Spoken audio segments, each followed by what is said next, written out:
agente recepcionando un teléfono solamente, ¿no? Tienen millones de llamadas y para eso se utilizan, digamos, los call centers, ¿no? Es evidente que en el Perú esto es un negocio y un negocio bastante grande, ¿ok? Digamos que desde hace algunos años, como vamos a ver en las siguientes diapositivas, el Perú se ha posicionado bastante bien en este negocio, ¿ok? Entonces todas las miradas están, digamos, están puestas en ello. ¿Okay? Esto es digamos, un mapa que un poco espero que se puedan diferenciar las letras, que les muestra un poco que, si bien es cierto, hace 5 años todo era diferente, ¿ok?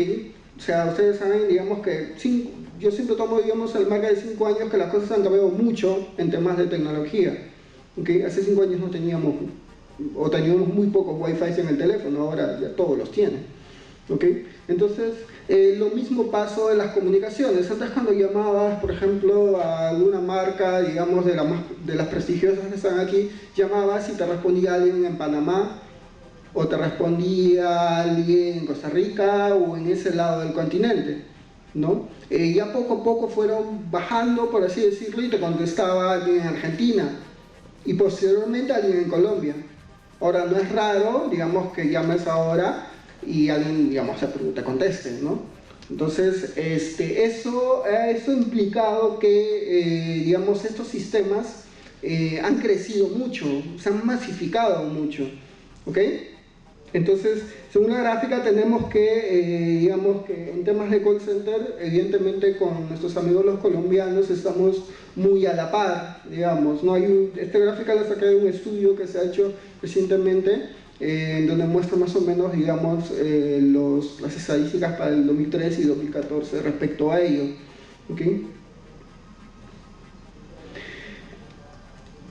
El call center de por sí requiere especialización, ¿ok? Requiere, digamos, tener sistemas, requiere tener mano de obra, ¿ok? Entonces, ante eso nace el outsourcing, evidentemente, como muchos otros rubros más, ¿ok?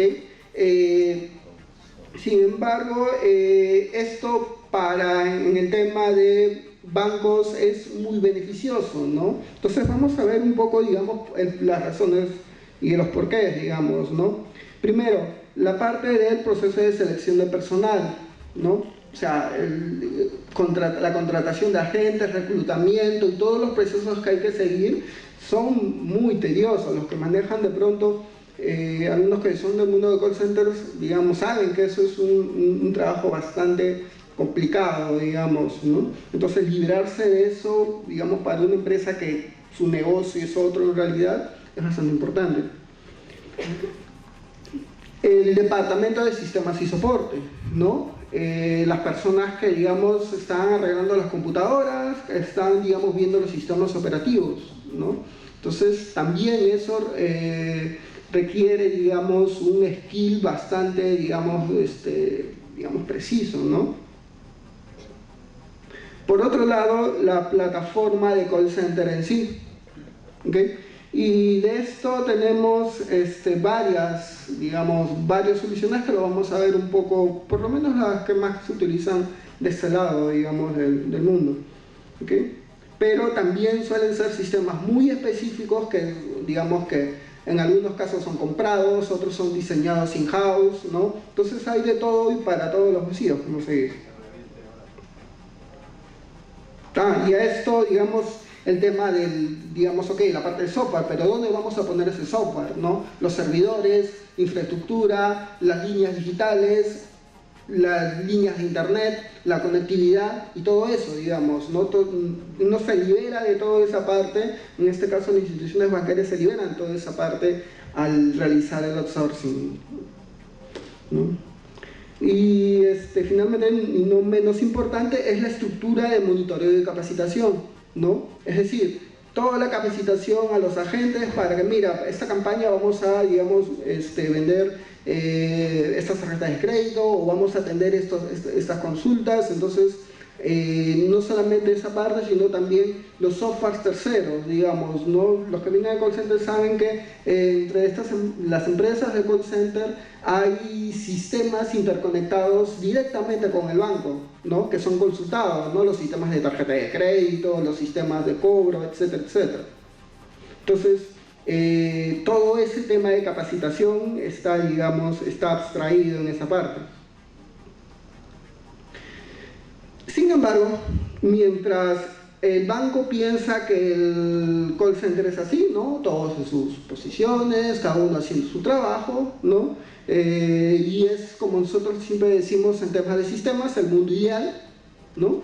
En realidad es muchas veces de otra forma, digamos, ¿no? El call center cuando no es bien gestionado y cuando, digamos, se desborda o cuando no tenemos, digamos, el personal suficiente, tenemos al personal de soporte que ya no tiene más manos para atender, ¿no? Y el caos en temas de activos en general, ¿no?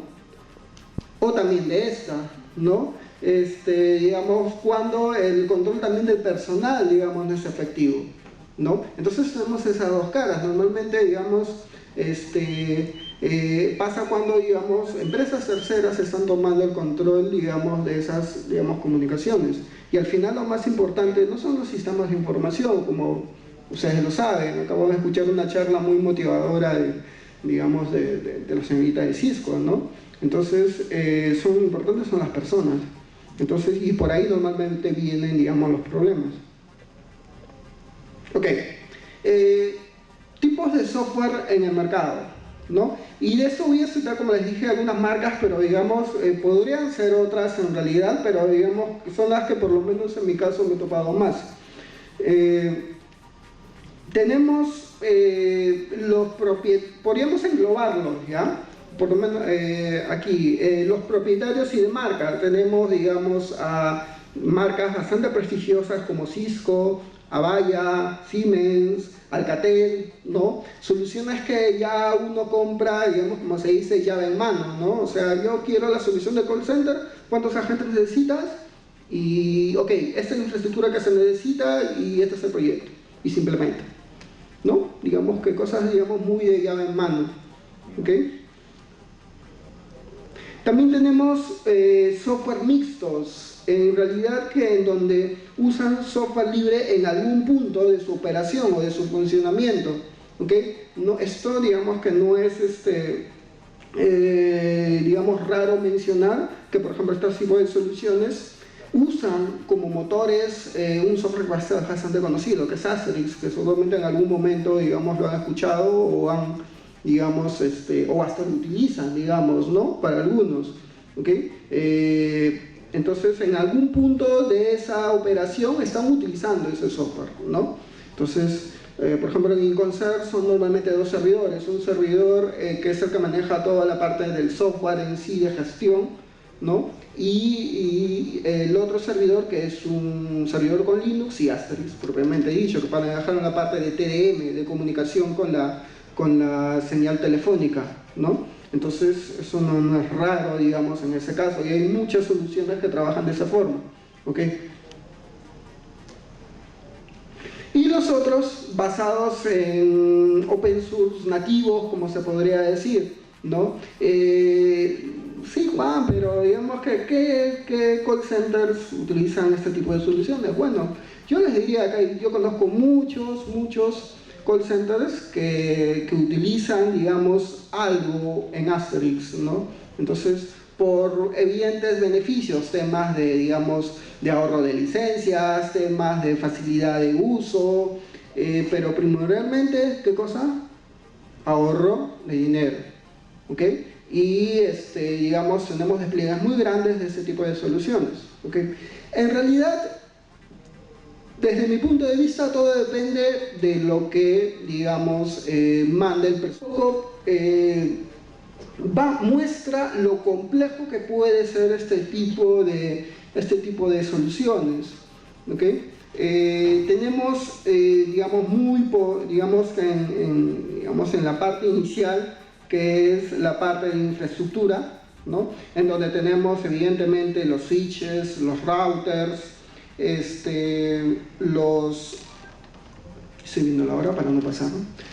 Los switches, los routers, los firewalls y demás, digamos, componentes de, digamos, de perímetro o de ruteo, ¿ok? Una capa, digamos, de control en donde ya tenemos, digamos, los servidores que en realidad tienen el aplicativo de call center o los que se conectan a la TM puntualmente, ¿no? TM digamos, a cuando se conectan a los operadores, digamos, Claro, Movistar, Nextel, Americatel, etcétera, etcétera, ¿ok? Los endpoints, ¿no? O teléfonos IP, ¿no? En donde, digamos, tenemos muchos y de diferente tipo. O sea, en el Perú hay una gama inmensa de estos dispositivos, ¿ok?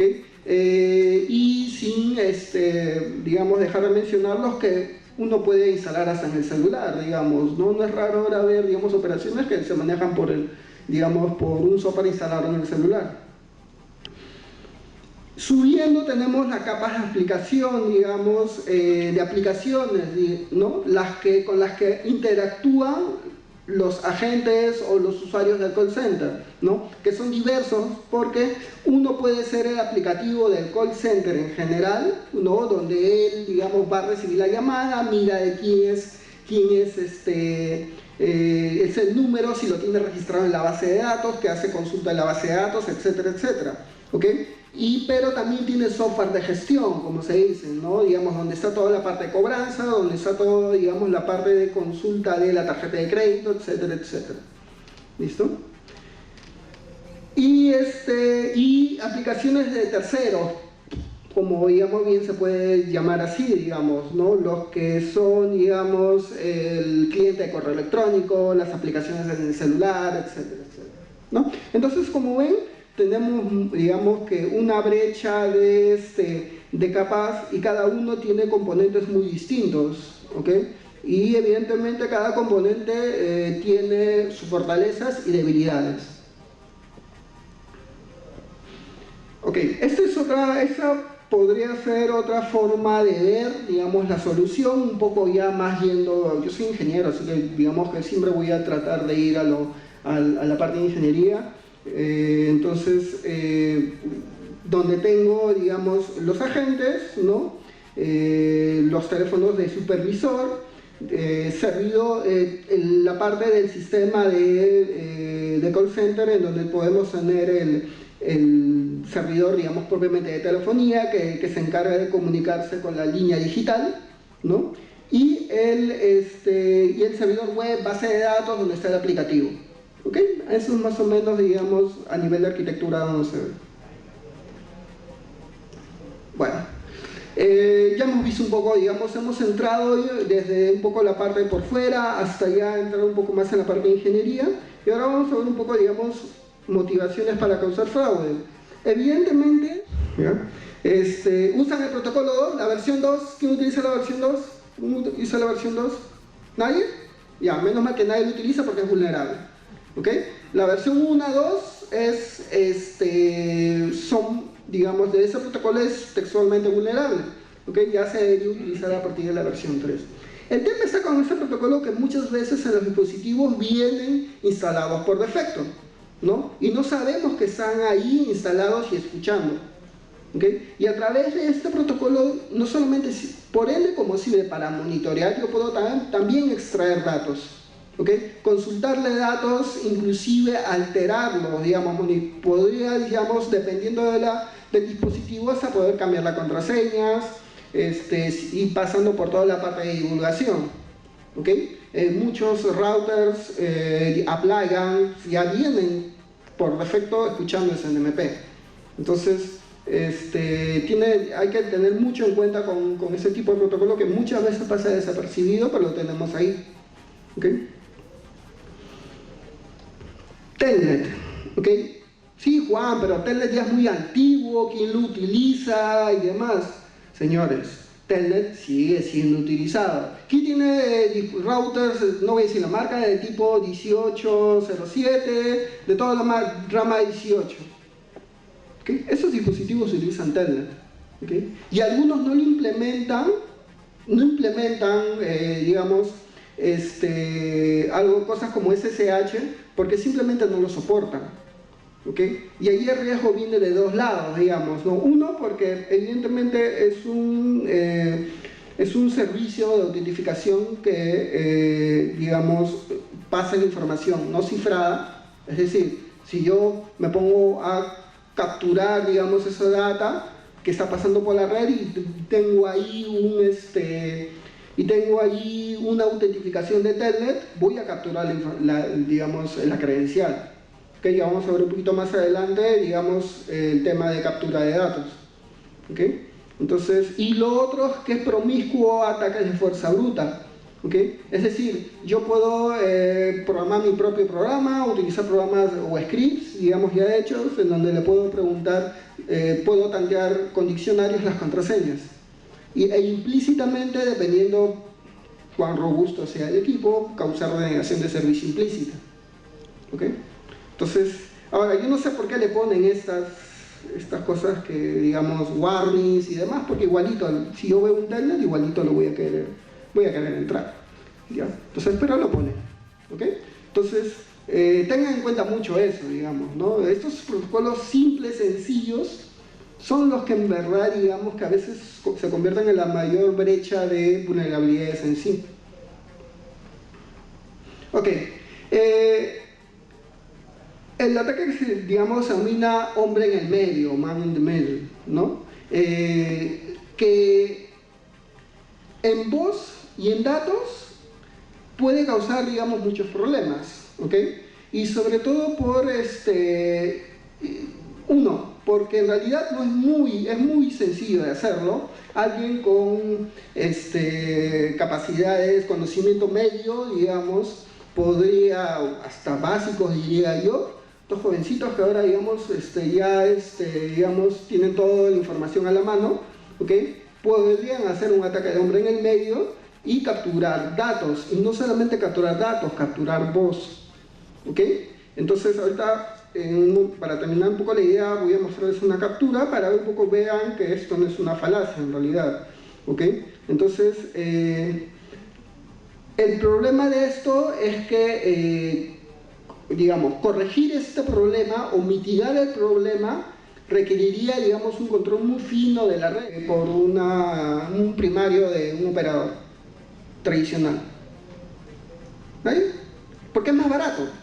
Y en un call center lo que se hace es reducir costos, señores, o sea, por todos lados, ¿ya? Entonces, en un momento tengo que lidiar con Internet, y ahí es donde comienzan todos los problemas, o sea, o se agudizan los problemas, ¿ok? Entonces, tenemos cosas como Shodan, que es como un Google enfocado a dispositivos. ¿Okay? Entonces yo simplemente busco, digamos, ojo, yo pongo esa marca porque en realidad es lo más común, digamos, ¿no? Porque tranquilamente podría ser Avaya, que he hecho que lo voy a mostrar. También tranquilamente, evidentemente podría ser Asterix o Elastic, demás. O sea, al final es lo que la gente más utiliza. Siempre el atacante va a utilizar, digamos, va a enfocarse a lo que la gente más utiliza. En virus, en dispositivos móviles, digamos, ¿en qué se desarrolla más? ¿Para Android o para iOS? Android. ¿Por qué? Porque es lo que utiliza más la gente. ¿Okay? O sea, es así de sencillo. O sea, el atacante no, si bien es cierto, así se ataca dirigidos, pero el atacante siempre se va a ir al sistema más común. ¿Ok? En este caso, digamos, si hacemos una simple búsqueda, digamos, ponemos la marca y miren acá, ¿cuántos equipos expuestos con SSH tengo? HTTP, HTTPS, SIP y el protocolo que les mencionaba, SNMP, ¿no? Entonces, equipos, digamos, corriendo en línea, de alguna manera. ¿Listo? Al igual que tengo, digamos, de otras marcas, digamos, también más o menos, ¿no? ¿Ok? Y todos, digamos, expuestos, ¿no? Asterix, que también, el que diga que no utiliza en algún componente de su call center Asterix, o sea, está tirando la piedra y escondiendo la mano, ¿ya? Y después puedes encontrar ese tipo de cosas, ¿no? Que hace este tipo digamos, de panel de administración publicado en internet, ¿no? ¿no? O sea, el problema no es de la marca. El problema de quién es, ¿en dónde está el problema? De quien lo administra, pues señores, o sea, de nosotros. O sea, ¿qué hace, digamos, por qué tuvimos que exponer esto afuera, digamos, ¿no? De hecho, que hay muchas formas de esconder ese tipo de cosas, ¿no? Digamos, este tipo de cosas y ya, digamos, ¿no? Sí, Juan, pero si yo no tengo el usuario y contraseña válido, ¿qué más puedo hacer? ¿No? Muchos se preguntarían, digamos, ¿no? Pero ya tengo una URL, un dominio que está apuntando en IP y de la IP puedo, ¿cómo se llama? Puedo llegar al rango de IP local, ¿no? O sea, me voy hacia arriba, hacia abajo de las IPs y ya estoy en la empresa. De ahí tengo vulnerabilidades reportadas, ya. Ojo, señores, los softwares lo hacen seres humanos como ustedes y como nosotros. Claro, algunos más locos que otros, pero los hacen los humanos, ¿ya? Entonces tienen vulnerabilidades, ¿ok?